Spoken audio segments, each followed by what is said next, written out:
Hello everyone, welcome to edu मुसाफ। दोस्तों, 1 to 5 and 6 to 8 के रिजल्ट के आने के बाद अब आप लोगों के अंदर भी अपने रिजल्ट को जानने की उत्सुकता बढ़ती ही जा रही है और दिन प्रतिदिन यह उत्सुकता जो है और तीव्र होता जा रहा है, क्योंकि आप लोग प्रतिदिन इस चीज़ के इंतजार में हैं कि रिजल्ट आज आएगा या कल आएगा।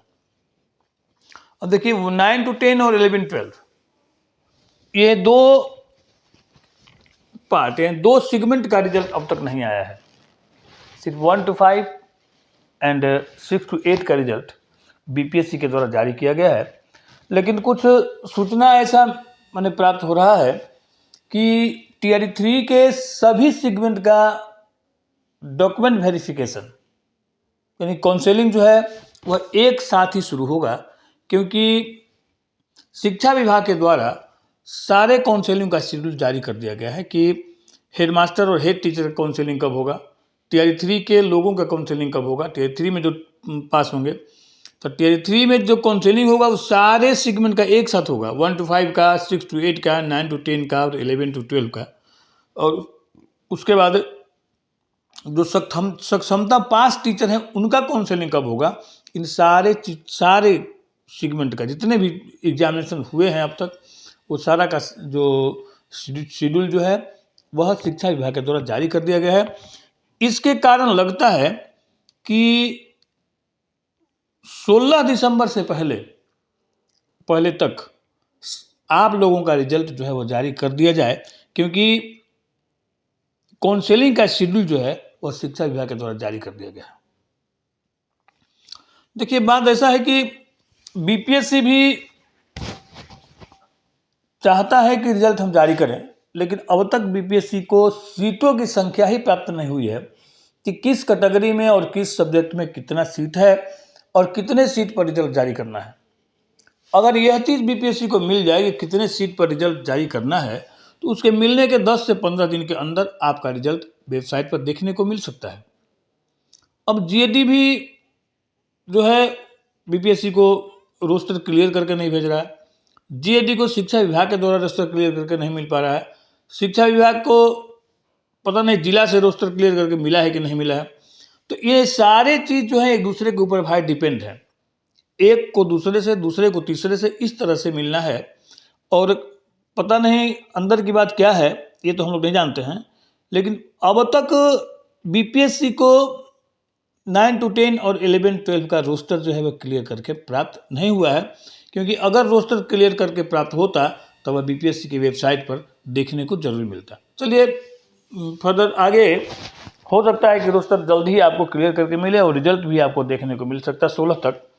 लेकिन एक बात आप ध्यान से समझिएगा कि बीपीएससी जो वैकेंसी निकाला था उस समय आपको लगभग सीटों की संख्या बता दिया गया था कि इतने सीट पर इस सब्जेक्ट में आपको इतनी वैकेंसी है और इतने सीटों के लिए रिजल्ट इस सब्जेक्ट में निकलेगा।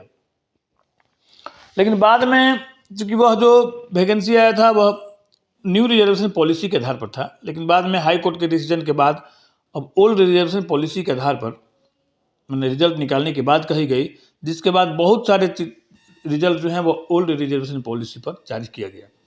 लेकिन ओल्ड रिजर्वेशन पॉलिसी के आधार पर जो रोस्टर है वह क्लियर करके अब तक बीपीएससी को प्राप्त नहीं हुआ है, और जिसके कारण बीपीएससी के वेबसाइट पर भी हमको सही सीटों की जानकारी प्राप्त नहीं हो रही है।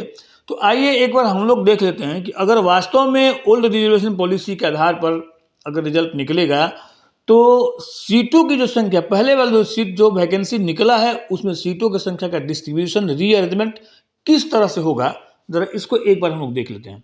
इसको देखने से पहले आइए हम लोग देखते हैं कि बिहार में आरक्षण का जो पॉलिसी है उसमें ओल्ड रिजर्वेशन पॉलिसी के अंतर्गत किस ग्रुप में यानी किस कैटेगरी में कितने परसेंट सीट जो है वो हैं। अब देखिए जरा, तो ओल्ड रिजर्वेशन पॉलिसी के आधार पर अनरिजर्व में 50% सीट है, ईबीसी के लिए 18%, बीसी के लिए 12%, एससी के लिए 16%, एसटी के लिए 1% और बीसी फीमेल 3%। टोटल अगर जोड़िएगा तो टोटल सीट 100% हो जा रहा है, जिसमें कि 10% सीट जो है वह ईडब्ल्यूएस के लिए रिजर्व है। अब इस जो ओल्ड न्यू वाला का तो हम न्यू वाला को तो मैंने खारिज कर दिया हाई कोर्ट ने, लेकिन ओल्ड वाला का इसके ऊपर अभी भी केस चल रहा है आपको सुप्रीम कोर्ट में।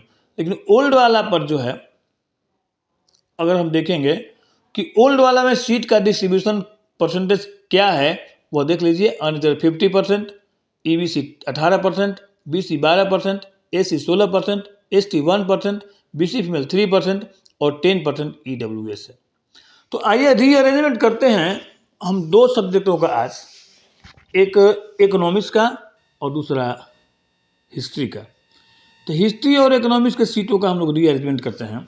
रीअरेंजमेंट करने से पहले आइए एक बार नज़र डालते हैं हम लोग कि बीपीएससी जो वैकेंसी निकाला था उस समय सीटों की संख्या कितनी थी किस विषय में।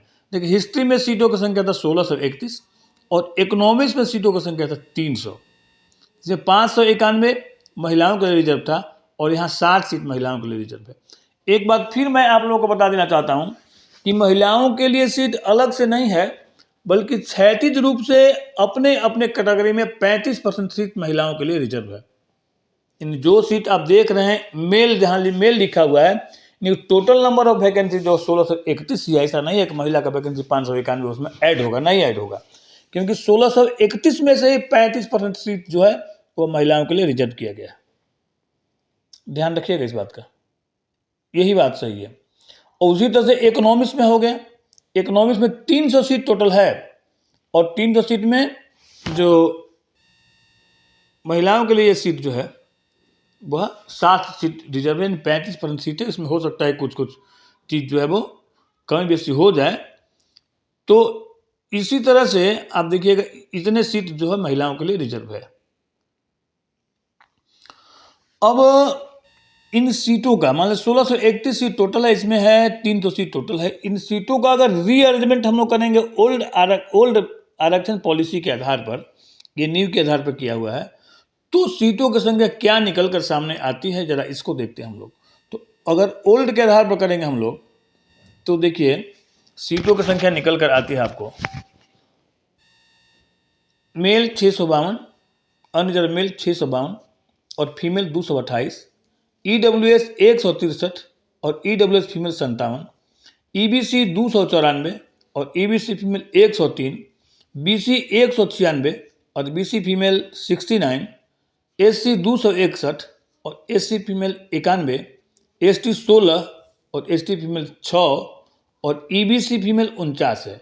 अब देखिए इसके कारण महिलाओं में सीटों की संख्या में बढ़ोतरी हो जाएगी, क्योंकि ईबीसी में का रिजर्वेशन व मेन जो स्ट्रीम है उसमें भी है, इसलिए वही सीट, चूँकि ये बीसी फीमेल महिला ही है, इसलिए 49 सीट से महिलाओं का बढ़ जाएगा, जुट जाएगा 35% के अलावा भी। उसी तरह से इकोनॉमिक्स में अगर देखिएगा तो 120 जो है वो जनरल का है, पहले देखिए बहुत कम था, ये 94 था अनरिजर्व का, और 42 अनरिजर्व महिला का है, पहले था आपको 25।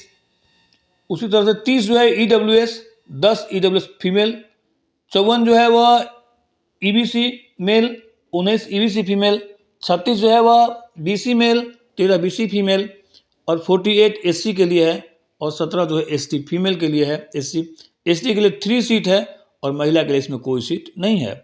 और 9 सीट जो है उसमें ईडब्ल्यू ये बीसी फीमेल के लिए है। इन टोटल 111, ये 9 को हटा दीजिए तो टोटल 111 सीट लगभग महिलाओं के लिए इसमें हो जाएगा, अगर 35% आरक्षण के आधार पर हम लोग देखेंगे तब। तो ओल्ड रिजर्वेशन पॉलिसी के आधार पर कमोबेश यही आपका रोस्टर रहने वाला है। अगर बीपीएससी रोस्टर जारी करेगा तो लगभग जो माने डिस्ट्रीब्यूशन का परसेंटेज जो दिया गया है ओल्ड रिजर्वेशन पॉलिसी के अंतर्गत, तो सीटों की संख्या यही आपका रहने वाला है और इसी सीट के अनुसार लगभग रिजल्ट भी निकलेगा। हो सकता है किसी किसी विषय में 20 सीट ज़्यादा हो, 10 सीट, या किसी में 10 सीट कम हो जाए, लेकिन इससे ऐसा नहीं है कि एकदम पूरा का पूरा सीट की संख्या ही बदल जाए, ऐसा कुछ नहीं होगा, क्योंकि जो ओल्ड रिजर्वेशन पॉलिसी है उसके हिसाब से जो सीटों का डिस्ट्रीब्यूशन है वो यही होगा। और न्यू रिजर्वेशन पॉलिसी के आधार पर सीटों का डिस्ट्रीब्यूशन क्या था वो देखिए ऐसा था। अनरिजर्व का हिस्ट्री में 424 था, फीमेल का 159 था, यहाँ देखिए ओल्ड वाला में 652 हो गया, फीमेल का 228 हो गया, ये बढ़ गया। बाकी ईडब्ल्यूएस लगभग वही रहा, 159, 163 वही हुआ, 57, 54, BC का 398 पहले था EBC का, और 150 महिला का था, अभी हो गया 294, 103 महिला को हो गया। माने ये सारा सीटों की संख्या घटेगा, बाकी एक अनरिजर्व जो है वो बढ़ेगा। और चूंकि अनरिजर्व के अंतर्गत सारे लोग आएंगे, EWS में ही का वो कैंडिडेट जो अनरिजर्व के कट ऑफ को टच करेगा वो अनरिजर्व हो जाएगा। EBC का कैंडिडेट जो ये अनरिजर्व के कट ऑफ को टच करेगा वो भी अनरिजर्व हो जाएगा। BC SC ST जितने भी कैंडिडेट हैं जो कि अनरिजर्व कट ऑफ को टच करेंगे वे अनरिजर्व में चले जाएंगे। ठीक है, तो इस तरह से जो BPSC जारी करेगा रोस्टर ओल्ड रिजर्वेशन पॉलिसी के आधार पर इस तरह से रहने वाला है। अब जरा एक बात को देखते हैं हम लोग कि भाई हिस्ट्री और इकोनॉमिक्स का देख रहे हैं हम लोग। हिस्ट्री और इकोनॉमिक्स में अब देखिए आगे, उससे पहले आप जान लीजिए कि भाई हिस्ट्री और इकोनॉमिक्स में क्वालिफाई किसका, मैंने BPSC ने क्वालिफाई मार्क क्या डिसीजन किया है, मैंने कितना क्वालिफाई मार्क रह सकता है।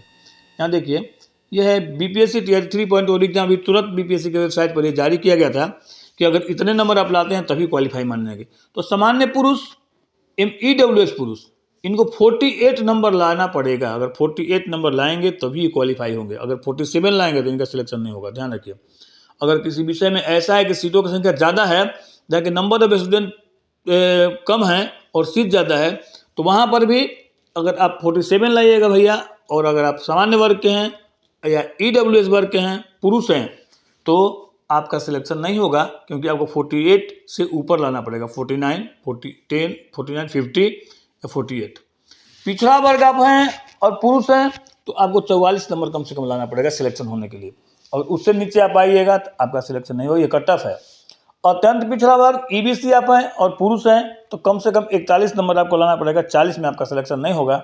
और अगर आप अनुसूचित जाति, अनुसूचित जनजाति या सभी कोटि के महिलाएं और दिव्यांग हैं तो 39 नंबर पर आपका सिलेक्शन हो जाएगा।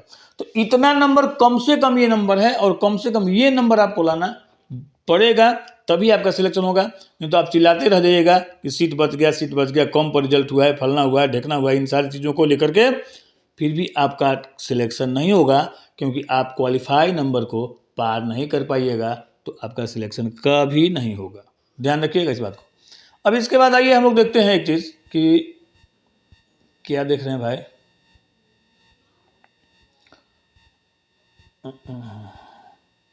तो इसके आधार पर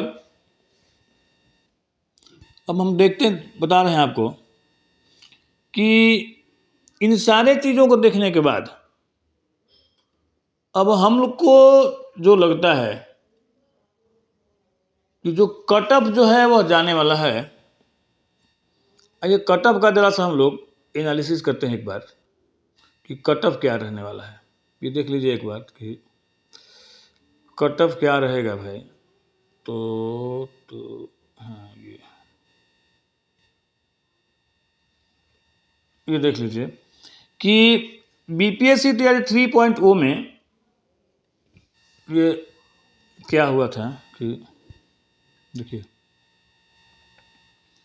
ये हिस्ट्री है और ये इकोनॉमिक्स है।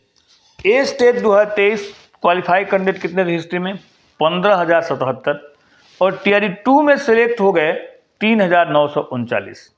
कितने बच गए? 11,141 रेस्ट कैंडिडेट बच गए। इकोनॉमिक्स में 5,794 कैंडिडेट थे, इसमें 777 कैंडिडेट जो है Tier 2 में सिलेक्ट हो गए, बच गए 5,017। माने इतने कैंडिडेट रेस्ट बच गए, और ये कैंडिडेट रेस्ट बच गए। इसके बाद क्या हुआ देख लीजिए जरा। तो ये कैंडिडेट जितने भी रेस्ट बचे, ये सारे के सारे कैंडिडेट क्या किए कि मान लीजिए कि BPSC के द्वारा ऐसा भाई प्रेस विज्ञप्ति जारी किया गया था कि 20% स्टूडेंट जो है वे परीक्षा में सम्मिलित नहीं हुए। हम लोग मान लेते हैं कि 11,141 में मान लेते हैं कि हिस्ट्री में 10,000 कैंडिडेट जो है वो परीक्षा में सम्मिलित हुए, जिसमें कि सीटों की संख्या है 1,631, और इकोनॉमिक्स में मान लेते हैं हम लोग 4,800 कैंडिडेट हैं, जिसमें सीटों की संख्या 300 है। तो नंबर ऑफ कैंडिडेट बच गए 5,017, लेकिन मान लीजिए कि 200 कैंडिडेट किसी कारणवश मैंने जो ये BPSC जारी किया था उसके हिसाब से हमको लगता है कि ज़्यादा ही कैंडिडेट इसमें सम्मिलित नहीं हुए। करीब 4,4200 स्टूडेंट जो है वो इकोनॉमिक्स में एग्जामिनेशन में बैठे थे, लेकिन सीटों की संख्या बहुत कम है। तो इस कारण से ये दोनों सब्जेक्ट, दोनों हिस्ट्री का और इकोनॉमिक्स का, दोनों का देख लीजिए आप लोग। हिस्ट्री में नंबर ऑफ वैकेंसी 1631 है, कैंडिडेट लगभग 10,000 है। इकोनॉमिक्स में नंबर ऑफ वैकेंसी 300 है और कैंडिडेट लगभग 4,800 है। अब देखिए जरा, तो इन सारे चीज़ों को देखने के बाद हम लोगों ने जो कटअप निकाला है वह इस प्रकार से रहने वाला है। ये देखिए कटअप क्या रहने वाला है, ये मैं दिखा रहा हूँ आपको। तो जो ये कटअप इस बार रहने वाला है वह आपको देखिए ये रहने वाला है। ये है देखिए हिस्ट्री का कटअप। तो हिस्ट्री का जो कटअप है वह इस प्रकार से रहने वाला है, देख लीजिए कि मेल और फीमेल है ये 65 से 70। देखिए हिस्ट्री जो है, अब एक बात और जरा ध्यान से रखिएगा, हिस्ट्री का कटअप इतना ही क्यों रहेगा इसको मैं बता रहा हूँ। देखिए नंबर ऑफ वैकेंसी देख लिए आप लोग, लगभग 10,000 है और सीट भी देख लिए। तो इस हिसाब से अब देखते हैं हम लोग कि हिस्ट्री जो है वह स्कोर, बहुत ज़्यादा स्कोर हिस्ट्री में नहीं आता है, क्योंकि हिस्ट्री में घटना, ईयर, ये सब याद करना थोड़ा सा कठिन होता है, जिसके चलते जो स्टूडेंट हैं वे बहुत अच्छा स्कोर हिस्ट्री में नहीं कर पाते हैं। लेकिन फिर भी हिस्ट्री का जो कटअप इस बार है वह इस तरह से रहने वाला है, यानी कि अनरिजर्व का कटअप जाएगा वो 65 से 70 जाएगा, और अनरिजर्व फीमेल का जाएगा 60 से 65, ईडब्ल्यूएस मेल का जाएगा 60 से 65 और ईडब्ल्यूएस फीमेल होगा 55 से 60, बीसी का जाएगा 55 से 60 और बीसी फीमेल ही 55 से 60, ईबीसी 45 से 50 और ईबीसी फीमेल 40 से 45, और एससी और एसटी टीआर 2 में जब इनका सिलेक्शन होता उस समय ये लोग 39 पे इनका सिलेक्शन हो गया था। यानी मेरे हिसाब से एससी और एसटी कोटा में जितने भी कैंडिडेट बचे हुए हैं और यदि वे फॉर्म फिलअप किए हैं और अगर वो 39 नंबर ले आते हैं तो उन सारे के सारे कैंडिडेटों का जो सिलेक्शन हो जाएगा, इसमें कहीं कोई दो मत नहीं है। तो अगर आप एससी एसटी से हैं और आप 39 नंबर ला रहे हैं, स्कोर कर रहे हैं, तो 100% आप सेफ हैं और आपका सिलेक्शन हो जाएगा। और बाकी लोगों का जो कटअप है वो इस तरह से रहने वाला है। इसके बाद हम लोग देखते हैं इकोनॉमिक्स में नंबर ऑफ सीट वो 300 है और कैंडिडेट मान लिया लगभग 4,042 से 4500 कैंडिडेट होंगे, उसमें 4,000 से 4200 के बीच कैंडिडेट हैं। सीट की संख्या 300 है। अब अगर इसमें 10% कैंडिडेट भी मान के चलें तो 400 होता है, तो 400 कैंडिडेट भी अगर अच्छा कर जाएंगे तो कटअप जो है वो अप हो जाएगा, क्योंकि सीटों की संख्या बहुत कम है। तो मेरे हिसाब से भैया कटअप जो है वह इस बार इकोनॉमिक्स का थोड़ा अप ही रहने वाला है, क्योंकि वैकेंसी कम है और स्टूडेंट ज़्यादा हैं, एक सीट पर ज़्यादा स्टूडेंट का फाइट है। इसलिए इस बार इकोनॉमिक्स का जो कटअप है वह इस तरह से रहने वाला है कि अनरिजर्व मेल 75 से 80 जाएगा और फीमेल 70 से 75, ईडब्ल्यूएस 65 से 70 और ईडब्ल्यूएस फीमेल 60 से 65, बीसी 60 से 65 और बीसी फीमेल भी 60 से 65, ईबीसी 55 से 60 और ईबीसी फीमेल 50 से 55, एससी का 48 से 53, एससी फीमेल 45 से 50, एसटी 45 से 50 और एसटी फीमेल 40 से 45। इस तरह से इनका सिलेक्शन हो जाएगा। अब देखिए जरा, यह भी कटअप 300 स्टूडेंट के लिए कम लग रहा है आप लोग को, लेकिन मैं बता दूं आप लोग को कि जितने भी स्टूडेंट हैं सभी टीआरई 2 में जिन इस सारे लोगों का सिलेक्शन नहीं हुआ था, मौका ये बहुत ज़्यादा नहीं मिला था, 4 से 5 महीने का मौका मिला था, इसलिए बहुत ज़्यादा स्पीड ग्रो करेंगे तो इससे ऊपर नहीं जाएंगे। 80% नंबर, 80 नंबर कम नहीं होता है, 80 नंबर बहुत ज़्यादा होता है। 75 से 80 अनरिजर्व का कटअप जाएगा, ये बहुत कम नहीं है इकोनॉमिक्स जैसे सब्जेक्ट में। तो इकोनॉमिक्स जैसे सब्जेक्ट और हिस्ट्री जैसे सब्जेक्ट, ये दोनों का दोनों सब्जेक्ट जो है वो स्कोरिंग सब्जेक्ट नहीं है, इसमें बहुत हाई स्कोर नहीं आता है बच्चों का, इसके चलते इनका कटअप जो है वो थोड़ा कम रहेगा। और इस बार जो कटअप है इकोनॉमिक्स में और हिस्ट्री में वह यही रहेगा। और क्यों रहेगा मैंने यही बता दिया कि भाई जितने भी स्टूडेंट हैं, ये सारे के सारे स्टूडेंट हैं, वो टीआर 2 में इनका सिलेक्शन नहीं हुआ है, और जितने प्रीमियम टाइप के स्टूडेंट थे अब वो किसी भी प्रकार से उनका सिलेक्शन टीआर 2 में हो गया। बाकी बचे हुए स्टूडेंट ये लोग हैं और इनके पास समय भी कम मिला है, कोई नया स्टूडेंट आया भी नहीं है।